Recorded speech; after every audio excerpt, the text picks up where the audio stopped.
You ever find yourself, you know, when you just gotta walking around like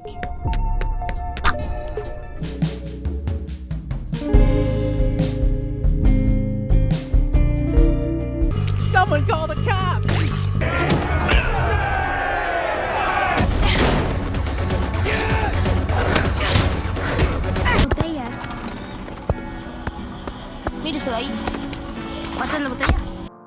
Before we begin, I'd like to take a moment to introduce you all to my brand new, revolutionary technological innovation, the pun counter.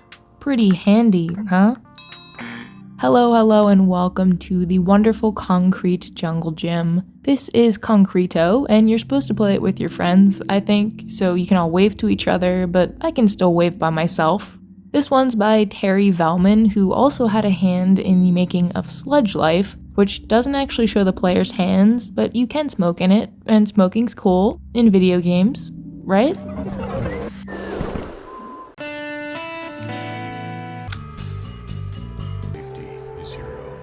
Okay, I'm getting way ahead of myself here, so let's take things back to the basics. In the beginning, humankind learned how to walk upright, and then they learned how to individually control each of their 10 fingers to make funny gestures. Hand wall will certainly push your hand-eye coordination to the limits and make you feel like an alien trying to control someone else's body. Each finger is assigned to a different button, and well, that's about all there is to it. Now that we've more or less got our motor skills all tuned up and ready to go, here comes the language barrier. Gestuman, it's like a combination of gesture and human, is all about what it means to talk to the hand. And with the hands. By pressing Q and E in differing orders, you try to communicate with the locals of an alien planet after you crash land there. I'm not quite sure just how many fingers we actually have, it seems to change, but that's okay, I don't think these guys really mind. But I do think you are supposed to be paying attention to them and their wild arm motions as well, but mostly I just went around doing this and eventually found the fuel I needed for my bike. But I unfortunately didn't have any of the local currency to exchange for it. The devs have stated on the game's itch page, there is an end, but we're not sure it's important or even possible to figure it out. So I guess whether or not it's possible to make it off the planet will remain a mystery. But here's one place I don't want to leave, the untamed wilderness of Big Walk. I recently had the chance to play a preview of Big Walk with Jeremy, Jesse, and Danny from the No Clip crew, and among many other great features, it's got a simple yet effective hand signaling system. Point, wave. I do not think I'm going to remember these hand signals. Me neither, it's a lot. Okay, you gotta do this when you're making a left turn, and then do I'm signal never around. gonna get my driver's license. Well, maybe not so simple at first, but you'll get the hang of it. In the game, you and your friends play as some sort of colorful snowmen creatures, exploring a big open wilderness that looks suspiciously like Australia, and stumbling upon all sorts of puzzles that need solving. It can get chaotic, you and your crew can get split up, etc., and I found the few gestures you can make to be endearingly expressive and silly. You can also throw stuff, lend your friends a helping hand, flip switches, look through binoculars, and hey, you can even dance. That is, if you know the Macarena. You know the Macarena? Yeah. Big Walk definitely has its fair share of shenanigans, especially when certain party members are more focused on goofing off than locking in, but these next couple games embrace the chaos completely and wholeheartedly. You know that widely adored little indie game about taking a short hike up a mountain, collecting feathers, and making lots of friends along the way? This is not that. This is I'll Take You to Tomato Town, an earlier game jam project made in part by the same developer, and it's a real hands-on grocery store shopping experience that kinda just makes you feel like...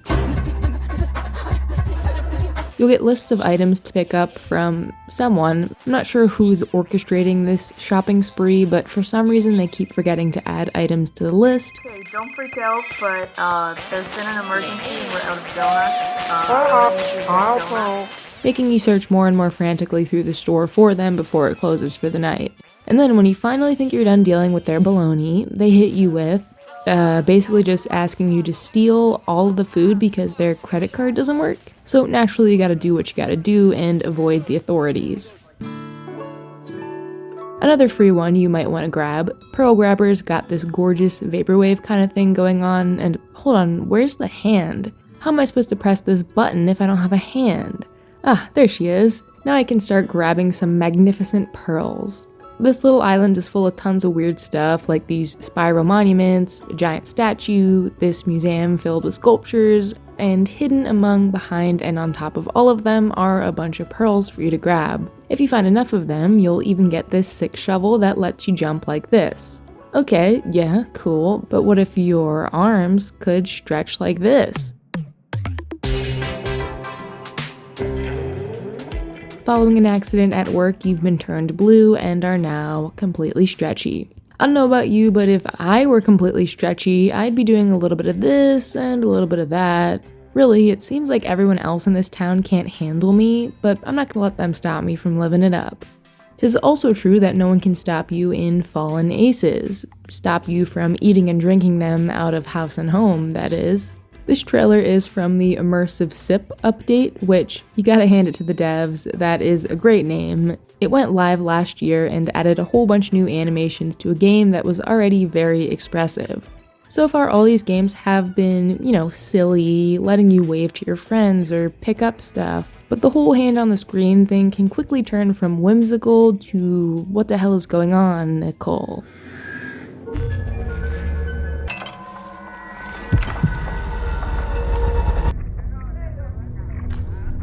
Every time I see a clip from Lucid Blocks, I just don't quite understand what is going on. The game should be out by now, but at the time of recording this, I still haven't had a chance to play it, so let's see what Steam has to say about it.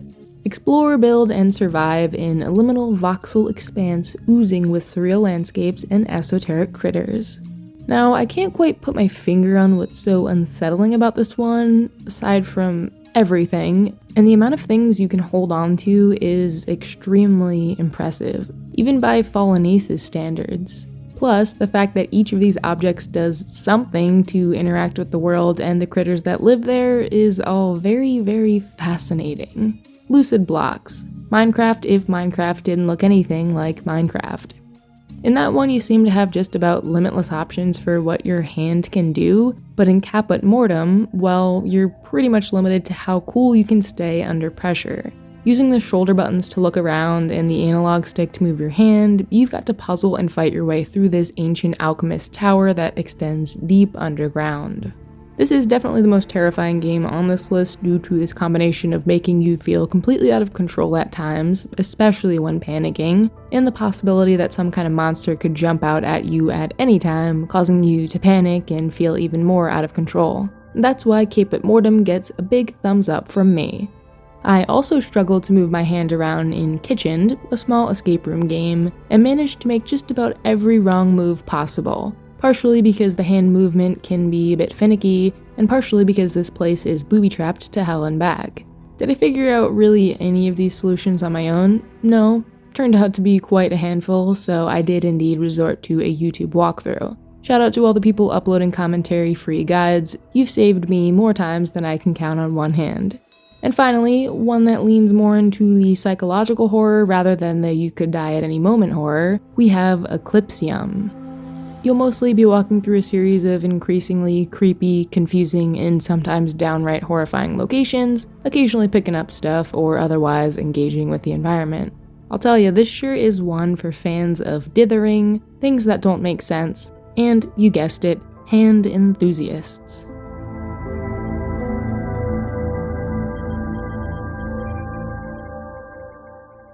Burn Band is one of those projects that's been living rent-free in my mind for years at this point, especially since its remaster/remake/reimagining was announced.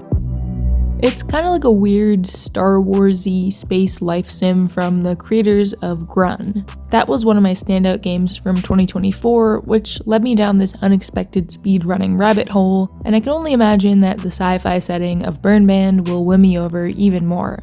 With no goal but to stroll, see where your feet and hands take you. Secret areas, sightseeing, silly slapping. Seriously, these aliens are not safe here.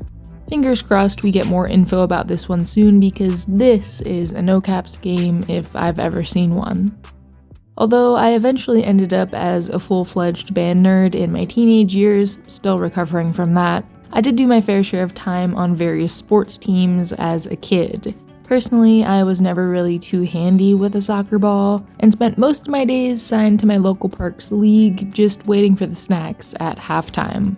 Despelote, however, does a wonderful job showing the other side of things. That alternate dimension where I did fall in love with the sport and brought a ball with me wherever I went. It's also just genuinely great at showcasing the big, loud craziness of the world through the eyes of a kid. This is all thanks to the soundscape, especially, and the cartoony characters contrasted by this detailed background scan effect. Lets you get up to all sorts of mischief and not even feel a little bit bad about it.